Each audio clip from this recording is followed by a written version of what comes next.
Welcome to The Explainer. Today, we're actually stepping back thousands of years to unpack a concept that carries, well, just profound historical, cultural, and emotional gravity. We're going to use the full resonance of history today to explore a deeply ingrained human dynamic, the mandate of parental honor. We'll be looking closely at the ancient divine ideal established in biblical texts, and then we're going to compare it directly against the messy, complex, and, let's be honest, often painful reality of human history. Let's get right into it. Okay, let's dive into this. Exodus chapter 20, verse 12, gives us literally one of the most famous directives in all of ancient literature. Honor your father and your mother, so that you may live long in the land the Lord your God is giving you. I really want you to hear the grounded authority in those words. This wasn't framed as just some mild suggestion. It was absolutely a foundational pillar for an entire civilization. Section 1. The original mandate, a societal cornerstone. So, what did this actually mean? This mandate was a direct biblical command that linked the act of honoring parents to a very tangible physical promise, long life in a specific given land. And the logic here is absolutely fascinating. This ideal rule was intended to create a bedrock for a stable, enduring society. Think about it. In an ancient world with zero modern safety nets, respecting and caring for the previous generation wasn't just about good manners. It was, quite literally, the ultimate survival mechanism for the community. It ensured continuity, the transfer of wisdom, and overall societal stability. Section 2. A history of dishonor. Ideal versus reality. Now, what's really interesting about this historical timeline is that humanity immediately and consistently failed to uphold this rule. Just look at the progression. In year 1, we have the clear original command in Exodus. But fast forward generations later in the book of Proverbs, and the text notes a widespread cursing of parents. Centuries later in the book of Micah, the breakdown is so incredibly complete that the text describes a man's enemies as the members of his own household. So, breaking this fundamental rule? Yeah, it's definitely not a modern phenomenon. It spans the absolute entirety of ancient history. Section 3. Expanding to the heart. Historical intervention.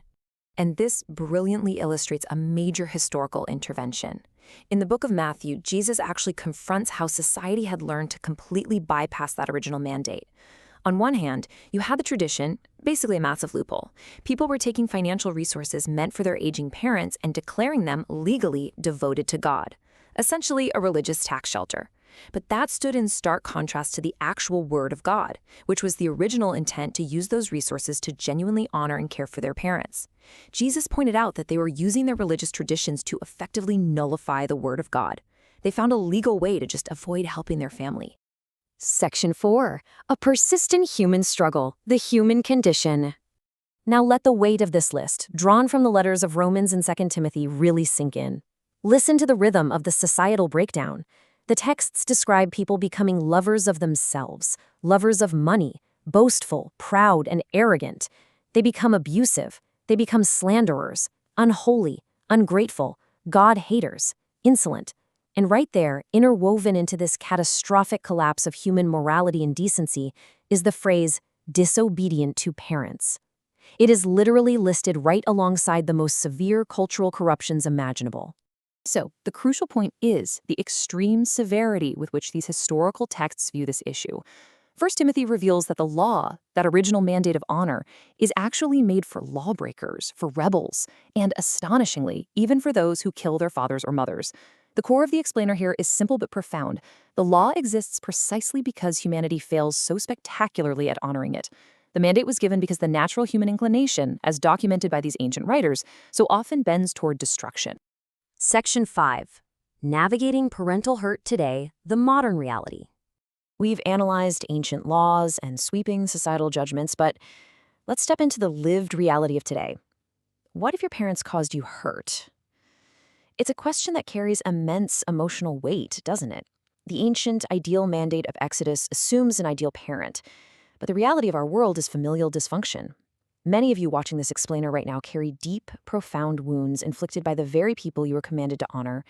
So how does the source material reconcile the ideal command with this painful reality? Well, the sources actually don't shy away from the pain. They fully acknowledge the incredibly personal struggles that result from broken families. You might be watching this and feeling completely trapped in the hurt caused by your parents. You might find yourself neglecting aging parents, not out of some religious loophole, but out of sheer self-preservation. Or perhaps you're holding on to long-term, deep-seated grudges against your family. These are real, visceral human experiences that the biblical texts absolutely recognize as part of a fallen world. And yet, in the face of all that historical failure, deep-seated rebellion, and very real personal trauma, the source material leaves us with this final, provocative takeaway. Go to church anyway. It's not a command to ignore your pain or to put yourself back in harm's way, not at all. Rather, it's a firm but reassuring invitation, an invitation to step out of isolation and into a community of healing, alongside other imperfect people who are also just trying to navigate their own fractured realities. It asks you to consider, where do we go to heal when the very foundation of our household is broken? Thank you so much for walking through this explainer with me.